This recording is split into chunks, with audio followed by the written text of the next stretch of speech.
Di mana zona hotel, di mana zona agro kan gitu. Ya, jadi tidak semua daerah membangun hotel. Jangan, ya betul. Ya mungkin di Badung Utara ya cocoknya agro ya agro lah gitu. Agro, ya. Singaraja apa cocoknya kan gitu. Negara apa cocoknya, tidak mesti semua membangun hotel. Adalah fasilitas hotel ya 1-2 tapi tidak semua hotel gitu. Dengan adanya shortcut, dengan adanya tol ke Jemberana itu kan hal yang baik. Apalagi nanti bisa terwujud airport di Singaraja. Ya benar. Itu akan terjadi pemerataan gitu loh. Nah, tapi tentu ya zonasi ini penting, di mana hotel berapa jumlahnya. Nah, kalau sekarang ini kan kita lihat dari sudah sejak lama sekali, kalau Bali ini kan sudah indikasinya kelebihan kamar ini.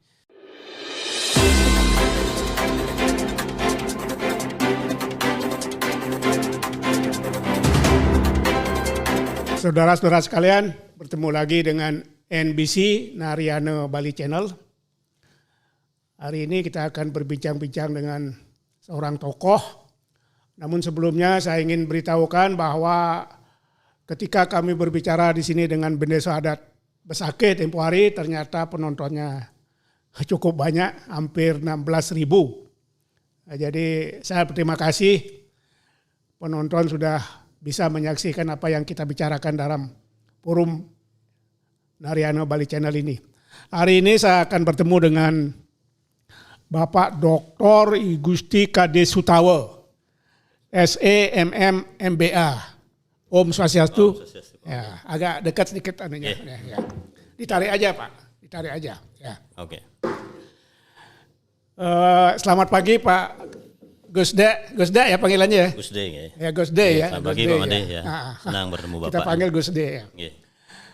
Doktornya di mana Pak Gusde? Di Udayana 2015 saya. 2015. Ya, doktor jurusan apa ini? Pariwisata. Pariwisata ya, hebat sekali. Saya lihat kurikulum beliau ini luar biasa. Kalau tidak salah ada lebih dari 15, jangan-jangan lebih itu. Belum jadi direktur di beberapa hotel ya. PT ya. Selama ini. Kemudian yang saya tertarik dengan jabatan beliau yang pertama ini sebagai Ketua Umum DPP Nawacita Pariwisata Indonesia. Betul. Nah, DPP Nawacita Pariwisata Indonesia. Kok ada nawacitanya Pak? Ini kayak programnya Pak Presiden ini. Ya sebetulnya itu awalnya ada namanya Nawacita Indonesia. Ya. Itu Pak Dr. Suryo Atmanto. Terus membuat Nawacita Budaya, Nawacita Listrik dan lain-lain. Nah, terakhir membuatlah Nawacita Pariwisata. Nah, kebetulan saya diminta untuk menjadi ketua, ya saya siapkan. Sekarang sudah ada di 12 provinsi. Berapa? Di 12 provinsi. 12 provinsi. Ya, Bali. Jadi sekup apa namanya? Nasional. Kegiatannya apa saja? Ya, ini kita lebih kepada organisasi think tank. Memberikan masukan kepada pemerintah, baik pemerintah daerah maupun pusat. Dalam kaitannya dengan kepariwisataan, ya, investasi dan lain-lain. Yang tujuannya bagaimana mempercepat pertumbuhan pariwisata di Indonesia. Jadi sifatnya organisasi sosial juga ya? Iya, semacam perkumpulan ya. Perkumpulan. Ya. Jadi yang di daerah-daerah mana saja yang 12 itu yang menonjol lah? Ya, ada Bali, ada Lombok, ada NTT, ada Makassar, ada Jakarta, DKI, ada Jatim, Jateng, Jabar, ya, Jogja juga, dan Sulawesi Utara. Sulawesi ya. Jadi daerah-daerah pariwisata juga daerah ya. Pariwisata itu yang kita. Ya. Oke. Dan jabatan yang menarik juga Pak Gusde ini adalah Ketua Aliansi Masyarakat Pariwisata Bali. Ya, betul. Ketua Aliansi Masyarakat Pariwisata Bali. Yang dimaksud masyarakat pariwisata yang mana ini? Ya, pariwisata itu sebetulnya kan tidak hanya milik daripada pelaku hotel, restoran, tetapi hampir sebagian besar masyarakat Bali yang memang baik secara langsung maupun tidak langsung menikmati kue pariwisata, yaitu kita anggap masyarakat pariwisata. Oh gitu ya. Ya, termasuk umpamanya notaris, termasuk advokat kalau dia banyak menangani kasus-kasus hotel. Jangan-jangan juga wartawan pariwisata. Iya, wartawan pariwisata termasuk. Iya, betul. Siapapun itu ya. Jadi lebih banyak tokoh. Kita ada hampir 260 tokoh lah yang bergabung di kita. Ya, ini juga semacam perkumpulan lah. sekedemen gitu. Tapi ya itu lebih mudah kalau kita posting di grup aliansi itu jika ada isu-isu yang perlu respon, karena di sana banyak tokoh, banyak pemimpin. Jadi lebih cepat gitu koordinasi. Dan tempo hari saya pernah ikut itu, pernah diundang oleh Gus D rupanya. Mengumpulkan owner hotel itu atau manajer apa istilahnya sih. Itu juga termasuk ya. Termasuk waktu itu kita dari zaman gubernur sebelumnya Pak Mangku Pastike, kita pernah adakan pertemuan di Bonti. Waktu gunung meletus kita juga ada mengundang beberapa artis atau dari model dari Korea. Itu juga kita lakukan untuk mempercepat recovery waktu itu. Terus waktu Pak Gubernur Wayan Koster kita 2 kali pertemuan di Legian Beach sekali, terus di Bonti Cruise juga. Mengundang kalau di Bonti kita kira 500 orang lah ya. Oke. Ya, sekarang kita bicara soal jabatan-jabatan dulu Pak Gus D. Sebab jabatan ini banyak. Selama ini sudah pernah menjabat direktur hotel berapa hotel kira-kira? Kalau saya terakhir sampai sekarang saya masih direktur PT Saron Manajemen, PT Batara Nusantara Jaya, PT Bangkit Nusantara Jaya sampai PT Krishna Primajaya. Nah, kalau Saron Manajemen memang sekarang saya tidak lagi di grupnya Puri Saron. Tapi dengan ownernya Puri Saron saya membuat PT Saron Manajemen, itu mengelola di luar Puri Saron. Kita sempat mengelola sampai di Malang. Ya, beberapa di Bali, tapi sekarang memang sejak pandemi agak menurun. Jadi sifatnya sekarang kita banyak mendampingi beberapa owner dari luar daerah yang mau investasi di Bali, memberikan konsultasi lah seperti apa bisnisnya, kapan yang pas, karena sekarang terus terang saja investor kalau mau invest di hotel masih agak berpikir ini karena pandemi ini apa sudah pas gitu. Makanya sekarang prioritasnya adalah kalau bisa yang owner tidak lagi invest pakai loan karena enggak pas gitu. Kalau yang fresh money ya cocok lah ya di Bali. Kalau enggak salah juga pernah di Sulawesi Utara juga ya? Ya, saya pernah bekerja di Sulawesi Utara, pernah di Bintan juga. Ya, tahun 97, 96 itu saya di Bintan membantu pembukaan Hotel Solelit Bintan. Itu chain hotel dari Spanyol ya, yang kantor regionalnya di Singapura. Terus kalau di Sulawesi Utara 2006 itu saya memimpin Quality Hotel Manado, itu di bawah Choice Hotel Internasional yang pusatnya di Amerika. Ya, setelah itu baru saya balik ke grupnya Puri Saron. Ya, di Bali. Saya pernah di Ramada, pernah di Sol Elite juga, pernah di Sol Inn. Jadi saya kalau hitung-hitung mungkin lebih dari 8 hotel pindah-pindah. Ya, luar biasa ya. Ya, kalau sangat luar biasa sebetulnya. Kalau di swasta kalau mau berkarir cepat memang harus pindah-pindah. Oh gitu ya. Ya, memang begitu rumusnya, tidak bisa pindah-pindah. Pindah naik gitu ya. Pindah naik, ya, betul. Ya, saya lihat di SDM di bidang pariwisata pasti banyak pindah-pindahnya ya. Kalau ke luar negeri kemana aja sudah Pak Gus D? Ya, kalau waktu kita jadi GM itu udah keliling sudah. Jadi di mana ya roadshow ya Australia hampir semua daerah sudah ya, ke Thailand, Malaysia dan lain sebagainya. Ya, itu mengikuti kalender of event daripada pariwisata. Ya, mewakili perusahaan tentu. Betul ya. Nah, sekarang kita ke belakang sedikit semenjak Covid 2 tahun yang lalu lah, hampir 2 tahun yang lalu mungkin sudah lebih ini. Bagaimana Gus D memberikan istilahnya semacam pendapat atau saran-saran kepada pemilik hotel, karena banyak yang ya kasarnya bangkrut begitu. Apa yang dilakukan oleh mereka itu? Ya, memang cukup prihatin ya, Bali sendiri memang sangat berat gitu. Tapi kita bersyukur juga pemerintah sudah memberikan relaksasi ya untuk pembayaran kredit ya. Nah, itu kita harapkan nanti bisa diperpanjang. Ya, karena saat ini yang dibutuhkan juga buat hotel-hotel yang sama sekali close itu selama pandemi ya, untuk membuka hotel ini ya dibutuhkan juga bantuan bagaimana mungkin dari OJK, dari perbankan ini untuk memberikan keringanan lah supaya bisa. Karena kalau untuk membuka hotel kan perlu ada dana operasional. Itu kan perlu dibantu oleh pemerintah. Relaksasi perlu diperpanjang mungkin sampai 2025 karena terus terang ya tidak mudah memang gitu. Tapi sekarang perlu kita syukuri, artinya pemerintah bergerak cepat, Pak Gubernur sudah berjuang luar biasa. Visa on arrival sudah sekian puluh negara, sekarang hampir 40-an lebih ya. Ya, betul. Ya, itu kan karena perjuangan salah satu Pak Gubernur lah yang luar biasa, itu ya kita syukuri. Sekarang tamu sudah mulai banyak. Tadi saya komunikasi juga dengan anggota kita yang ada di Legian. Bulan Mei ini mereka tamunya yang sebelumnya domestik lebih banyak, bulan Mei dia sudah 70% itu banyak orang asing.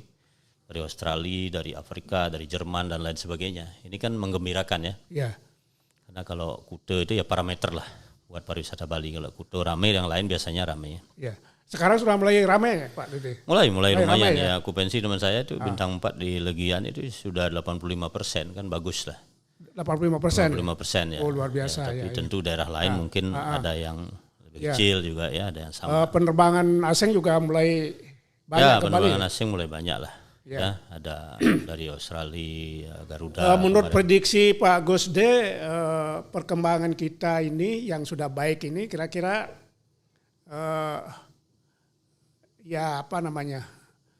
kondisi yang terbaik nanti kita dapati tahun berapa ini? Sekarang kan ya anggaplah sudah masih awal tahun 2022, akhir tahun 2022 atau awal 2023 kira-kira. Kalau melihat data sekarang sudah sangat ya 2 digit lah ya. Ya, 2 digit. Yang masih kena COVID gitu ya. Meninggalnya juga kadang ada, kadang enggak. Ya mudah-mudahan ini sudah menuju endemi kita. Ya. Endemi dan banyak negara sudah mulai masuk seperti ada dari Narita, Jepang, dari Australia. Yang belum ini hanya Cina sebetulnya. Karena kalau kita lihat pasar untuk Bali kan yang tertinggi Australia. Nomor 2 adalah China.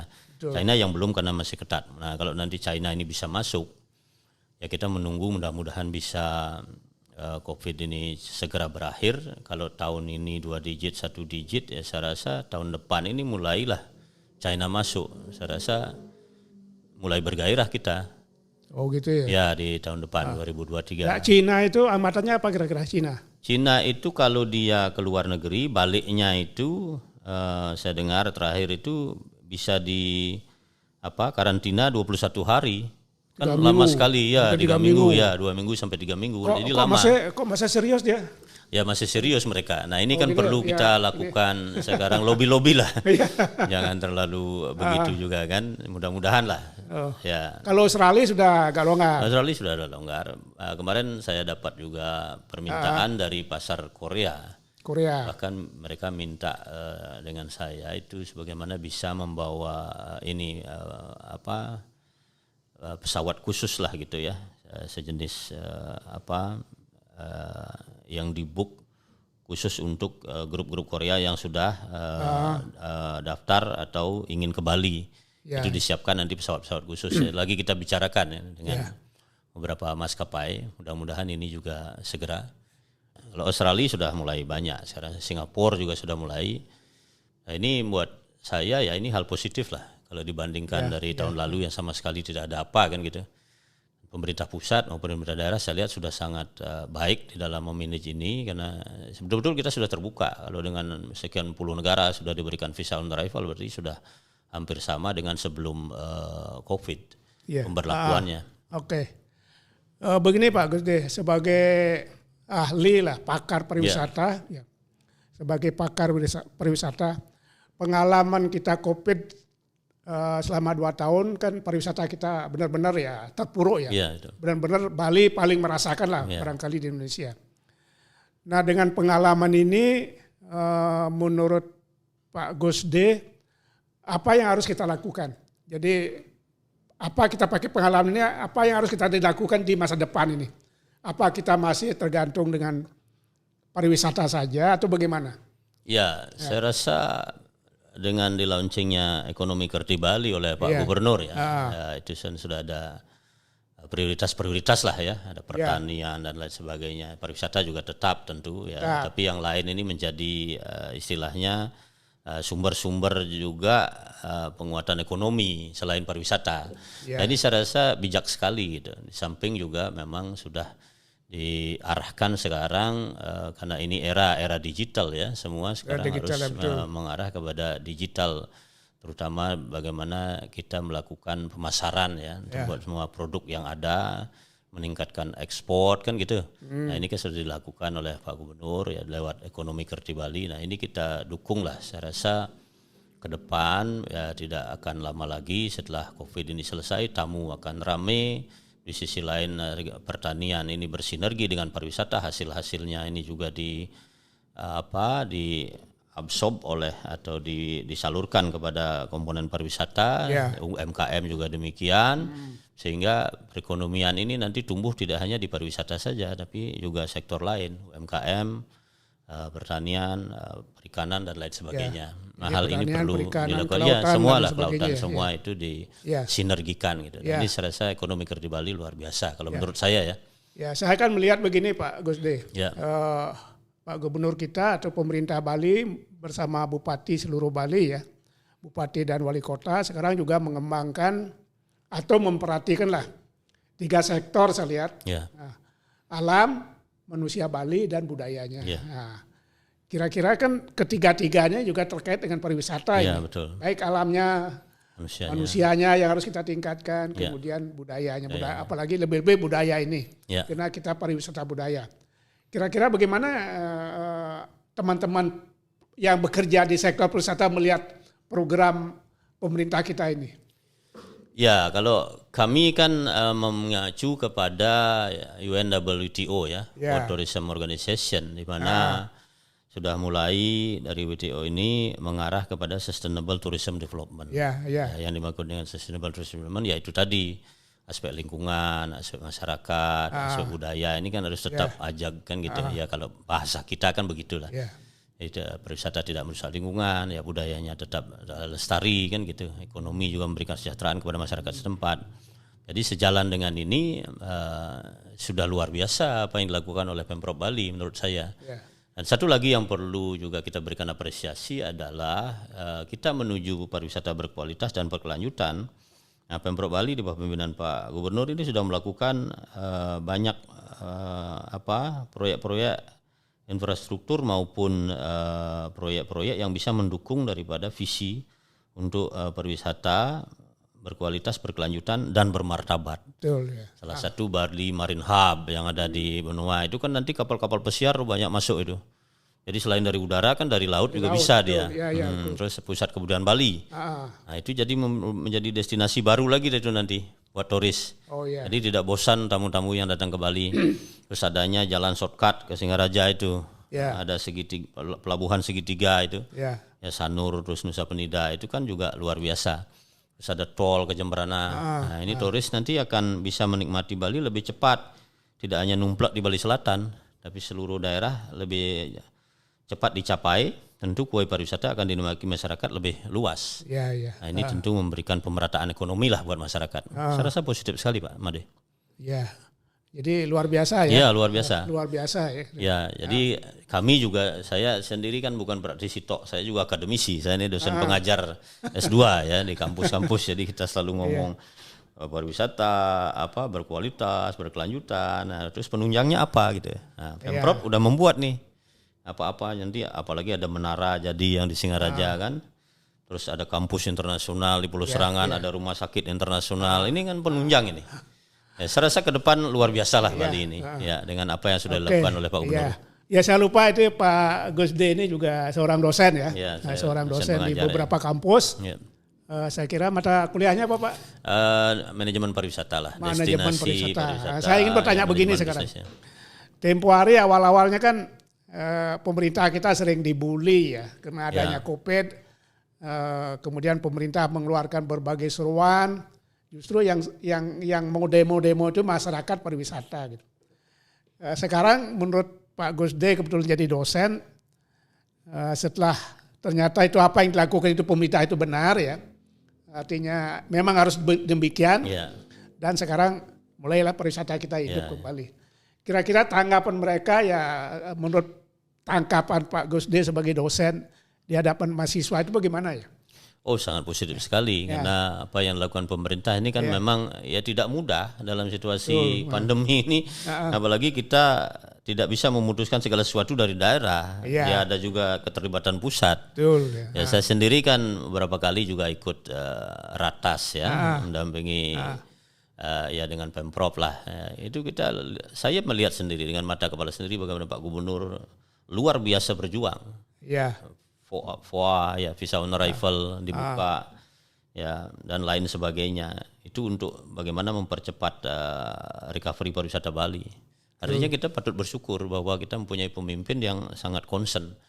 Dan yang kedua yang paling penting juga tidak mudah pemimpin itu mengajukan proyek-proyek besar seperti tol, pusat kebudayaan yang menghabiskan duit sekian triliun kepada pusat kalau tidak memiliki akses tidak memiliki komunikasi yang baik dengan pusat, ya jaringan yang baik gitu. Nah ini patut kita syukuri.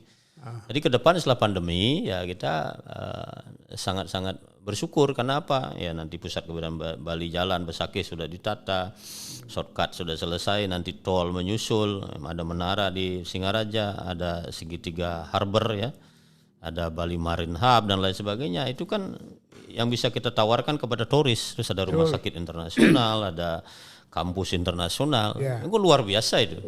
Ya tidak mudah itu. Negara lain mungkin belum bisa buat seperti ini dalam masa pandemi. Kondisi COVID bertahan aja udah bagus gitu loh. Kalau Bali sekian banyak proyek dari pusat. Ini kan fakta ini. Kita enggak bisa, kalau saya selaku akademisi, praktisi enggak bisa menutupi ini. Karena fakta. Ya, ini harus kita berikan. Kita juga melihat Pak Gusde bahwa Badung juga akan membangun jalan lingkar selatan. Kemarin saya ngobrol dengan seorang pemimpin kita di Badung itu, dia akan membangun lingkar selatan. Pengaruhnya bagaimana itu terhadap pariwisata Badung ya? Oh sangat bagus karena lingkar selatan kan akan mengurai kemacetan lah. Ya katanya akan menyambung tol dari Sembung yang akan tembus di mana begitu, disambung dengan jalan lingkar selatan. Itu bagus di Bali. Saya rasa itu bagus. Jadi luar biasa ya itu juga. Luar biasa itu akan sangat mempercepat dan akan menghidupkan lebih bergairah pariwisata di Badung Selatan itu dengan ada jalan lingkar itu. Jalan lingkar itu kan nanti luas itu, ruas jalannya dan menghubungkan dengan titik-titik poin-poin pariwisata yang ada di daerah Badung. Daerah Badung ya. Itu saya rasa baik sekali lah. Ya, Jembrana juga saya lihat kan banyak melakukan hal, nanti akan ada itu pusat pariwisata di Pekutatan yang luar biasa ya. Terus ada lagi hal-hal lain yang dibangun di sana seperti kemarin ada linting rokok itu ya, pabrik itu kan memberikan ini juga kepada masyarakat membuka lapangan kerja pada masyarakat dan lain halnya ya.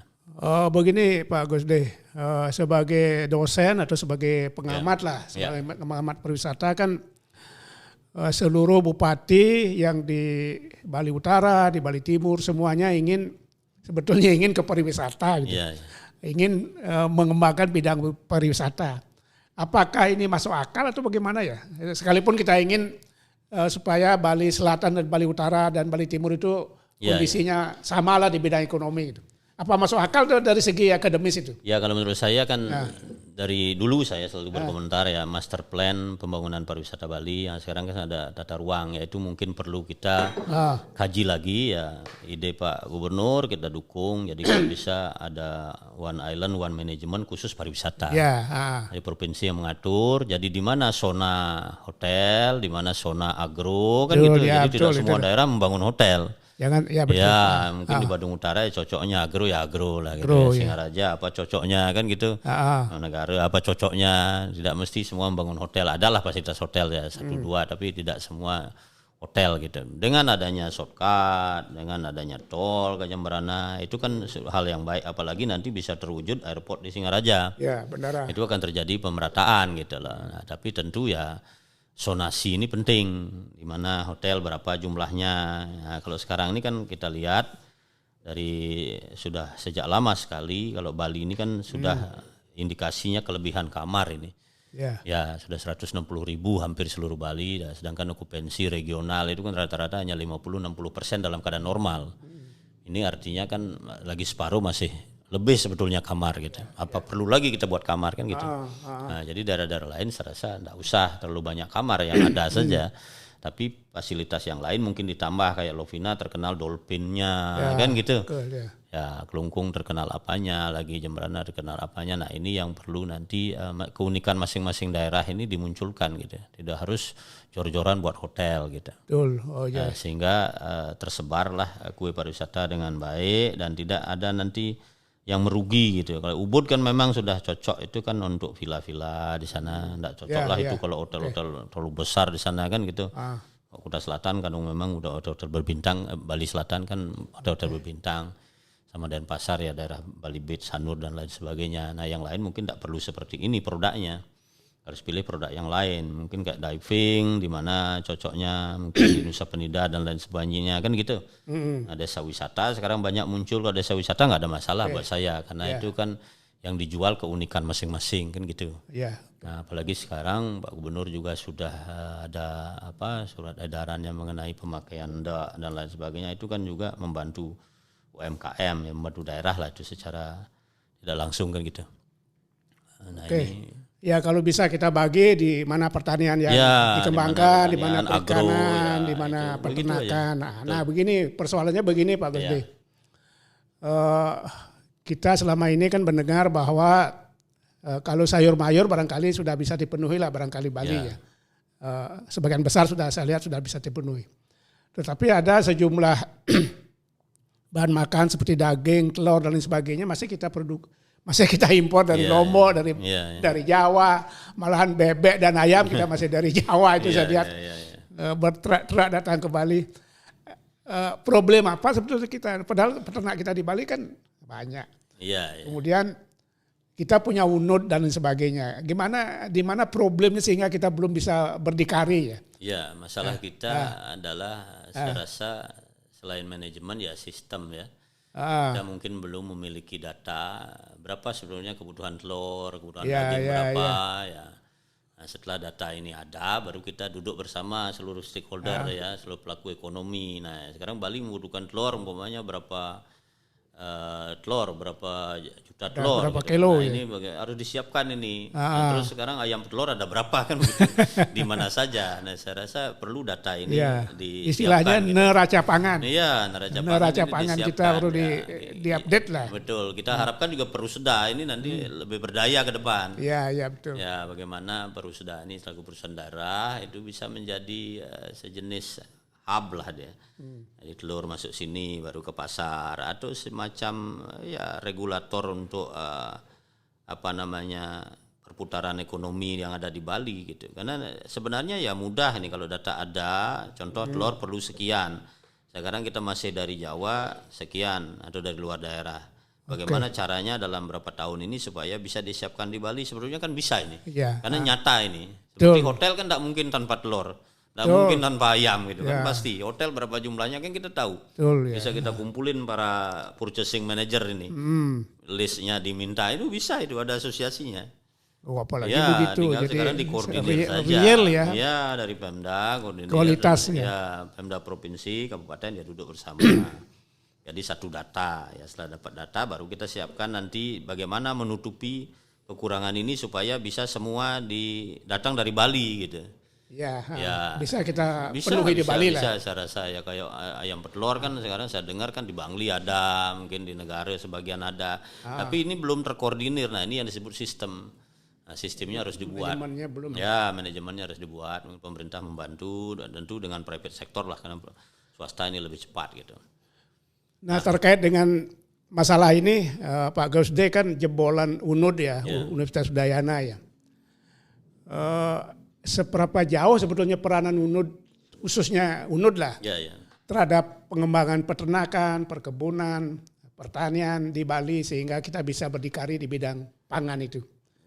Sudah seberapa jauh dia ikut terlibat lah. Ya, kalau saya lihat kan, apalagi saya sering bertemu dengan kawan-kawan di Udayana, itu kan para guru besar itu, saya rasa mereka juga sudah berbuat lah ya, maksimal, cuman mungkin ke depan perlu juga pemerintah bersinergi lah ya dengan seluruh universitas, mungkin tidak hanya Udayana ya, tapi universitas yang ada di Bali, yang bagaimana terkait para lah. pakar ini untuk bisa memberikan masukan-masukan untuk percepatan sistem ekonomi ini bisa mempercepat pertumbuhan ekonomi Bali.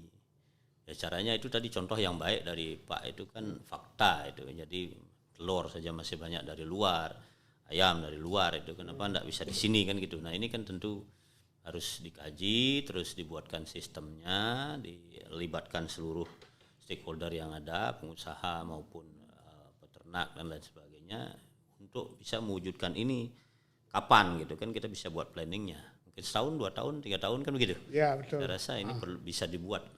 Ya kalau Udayana saya rasa ya fakultas yang universitas ya leading lah di Bali ya selain yang lain ya. Dan kita kan sudah punya BRIDA sekarang Pak Gusde, jadi sudah punya Badan Riset dan Inovasi. Maksud saya ini adalah jangan hanya riset saja kemudian hasilnya ditumpuk, tapi hasil riset diterapkan gitu. Betul. Sehingga ibu-ibu kita saya lihat Matur Kepuro itu masih pakai apel Thailand, kemudian masih ada buah-buah dari luar negeri, ya kan mestinya buah-buahan kita lah gitu. Ya, ada pakarnya. Saya ada kawan, pakar saya kira. Ya, ada kawan itu dia bisa profesor ahlinya itu jadi kayak apokat itu bisa besar-besar sekali hasilnya itu ya di beberapa tempat lah dari Tabanan kawan saya ada itu sebenarnya kan bisa diketuk tularkan kepada yang lain gitu ya. Umpamanya sekarang kita kerjasamalah dengan pakarnya ini, apokat tes. Kemarin saya ditawarin bahkan oleh kawan ini karena dia tahu saya banyak jaringan. Kalau ada tanah kosong, jadi bibit dari mereka, nanti bagi hasil. Betul. Nah ini kan bagus ini yang begini-begini nanti. Ya. Bibit kan bisa dari mana saja. Iya, nanti bisa tapi kita kembangkan di Bali. Ya, apokat dan lain-lain itu bisa. Dan itu buahnya tidak seperti apokat biasa karena sudah hasil beliau besar-besar dia. Dan pembelinya juga udah siap. Ini kan luar biasa. Nah, hal-hal seperti ini yang perlu disinergikan sebetulnya. Karena sebenarnya potensi SDM Bali ini kan luar biasa ya. Tidak hanya orang Bali yang ada di sini, tapi ada orang Bali yang di luar juga. Nah ini bisa disinergikan supaya menyusun ini konsep bagaimana ekonomi Bali ini lebih cepat bertumbuh gitu. Ya, kalau pariwisata saya rasa sebentar lagi lah. Ya begitu pandemi ini selesai orang udah pengen ini kok. Karena pariwisata ini Bali sampai sekarang tetap menjadi the best tourist destination in the world, di dunia, walaupun pandemi. Kalau disuruh milih, saya pilih Bali gitu. Bukan yang lain, ini kan luar biasa gitu. Kita syukurilah. Dan apa yang kita bicarakan terakhir ini, terutama mengenai peternakan, pertanian dan sebagainya, sudah sering dibicarakan. Sudah sering kita bicarakan ini. Tapi kok misalnya Badung Utara banyak lahan begitu, tapi yang ditanam hanya itu saja saya lihat. Tidak ada perkembangan yang baru gitu. Mudah-mudahan nanti pemerintah lebih lebih tune dengan universitas, diberikan dana yang cukup, kemudian diberi target tahun sekian harus Anda menghasilkan hasil pertanian yang diperlukan oleh pariwisata kita gitu. Luar biasa. Keluarga bagaimana begitu? Sehat semua. Sehat semua ya. Sudah di mana? 4 anak. Yang pertama kuliah di Universitas Udayana semester 6 Fakultas Hukum. Ya, yang kedua masih SMA, yang ketiga SMP, sebentar lagi SMA, masih ada kecil kelas. 4 orang ya. 4 lanang semua. Jadi keluarga berencana Bali. Iya, KB Bali sudah sesuai anjuran Pak Gubernur. Ya, keluarga berencana Bali. Ya. Dan saya sendiri saudara 4 juga, lanang juga semua. Iya. Nanti kelanjutannya bagaimana, mau jadi profesor atau bagaimana? Itu bagaimana syaratnya itu? Ya kalau profesor itu kan kita harus banyak nulis ya. Banyak nulis buat buku dan lain sebagainya. Di luar negeri lagi tulisannya. Iya tulisannya. Ya kita ada link sudah jurnal-jurnal internasional. Kan sudah kalau biasa. Kalau soal bahasa Pak Gusde kan sudah ada masalah. Ya sudah ada. S3 juga kalau kita kuliah kan jurnal kita di luar. Jurnal di luar ya.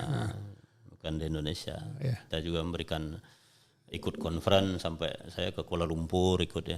Iya. Dan maksudnya Pak Gusde ini nanti lebih di praktisi atau di apa istilahnya di akademis?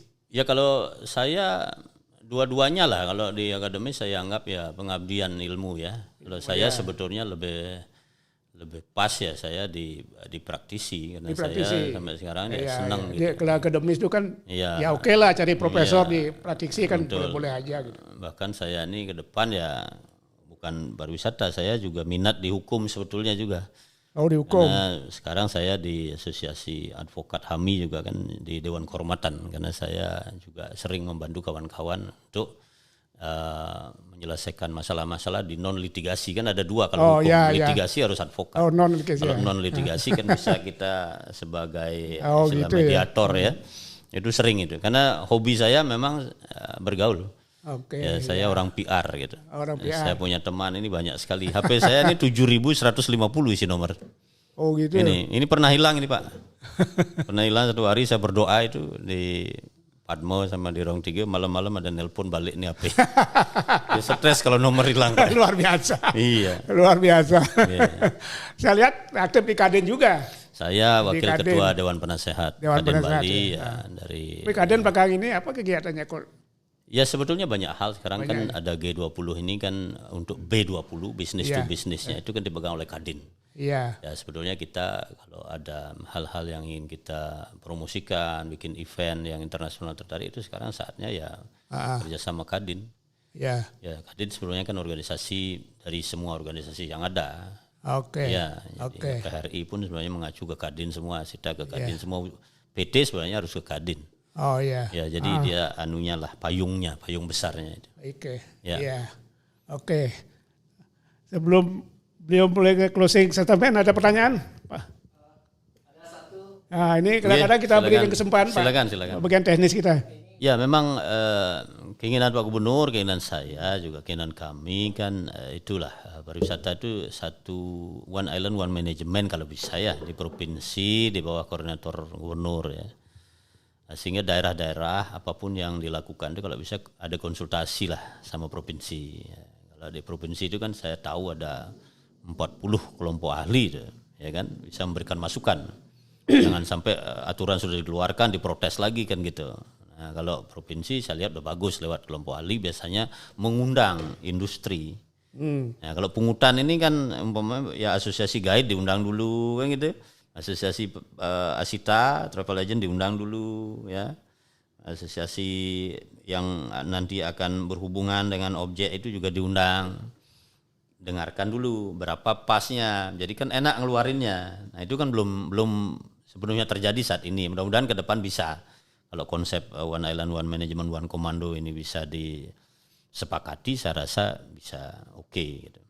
Nah, kalau yang master plan tadi grand design atau master plan ini memang ya pelan-pelan karena sekarang kan otonomi faktanya by the euro kan tingkat 2 memang. Tapi kan demi kebaikan Bali kan sebaiknya kita duduk bersama gitu ya, para bupati ya dengan Pak Gubernur untuk mendesain ini semua. Ya Perda Pergub yang dibuat oleh Pemprov kan ya saya sendiri juga sering terlibat itu kan untuk kebaikan kita bersama. Nah ini saya rasa ke depan mudah-mudahan bisa satu visi kita. Ya. Bagaimana pariwisata untuk Bali. Kalau pungutan-pungutan sejenis itu di luar negeri kan ada juga ya? Ada ya. Ada. Jadi kalau kita lakukan itu enggak salah ya? Sebetulnya enggak masalah asal itu stakeholdernya terlibat. Itu. Ya. Berapa pasnya kan begitu. Oh, gitu. Kan objek kan kayak di Tanah Lot itu kan ada juga bayar orang berkunjung kan gitu ya. Oh, iya. Nah sekarang provinsi juga ada membuat itu yang sukarela itu donasi untuk adat dan budaya dan lingkungan. Nah itu kan tidak ada masalah itu untuk wisatawan asing tapi itu kan sukarela untuk memelihara Bali sendiri lah nggak ada masalah. Kalau di Hawaii itu ya ada untuk lingkungan juga ada bayar dia gitu. Yang penting dikomunikasikan dengan semua stakeholder terkait sehingga tidak nanti sudah dipasang diprotes cabut lagi kan lucu itu. Ya. Oke, Pak Gosde. Silakan closing statement untuk teman-teman kita, untuk masyarakat Bali dan semua stakeholder yang ada di Bali lah, silakan. Ya, oke. Yang pertama saya karena mewakili asosiasi Aliansi Masyarakat Pesisir Bali dan Nawacita Persata mengucapkan apresiasi kepada pemerintah pusat dan daerah, bawah pimpinan Pak Gubernur tentunya di provinsi atas segala sesuatunya sehingga sekarang ini kayak visa on arrival sudah lancar, negaranya nambah terus ya. Terus banyak juga infrastruktur yang sudah dibuat untuk nanti bisa mendukung visi kita mewujudkan pariwisata berkelanjutan, berkualitas dan bermartabat. Bermartabat itu maksudnya ya kita punya pariwisata ya jangan ada bule yang membuat kita jadi tidak bermartabat lah, bule melecehkan pura dan lain sebagainya. Itu kan perlu kita hindari lah ke depan ya. Dan kita mengajak seluruh komponen masyarakat, mari kita bersatu padu untuk mewujudkan pariwisata budaya Bali ini tetap berkualitas, berkelanjutan ke depannya, dan kita bisa segera meningkatkan perekonomian Bali ya. Jadi recovery ekonomi Bali ini bisa dipercepat. Ya, tentu kita mengharapkan juga ya dukungan dari perbankan ya, supaya terjadi sinergi lah antara praktisi industri pariwisata dengan pemerintah, terutama perbankan. Itu dari saya, mari kita be optimis ya, be positif bahwa pariwisata Bali akan segera bangkit. Oke. Terima kasih. Terima kasih. Saudara-saudara sekalian, saya kira itulah bincang-bincang kita dengan Dr. I Gusti Kade Sutawa. Mudah-mudahan ada manfaatnya bagi kita semua. Kita tutup dengan Pramu Santi. Om Santi. Santi. Om.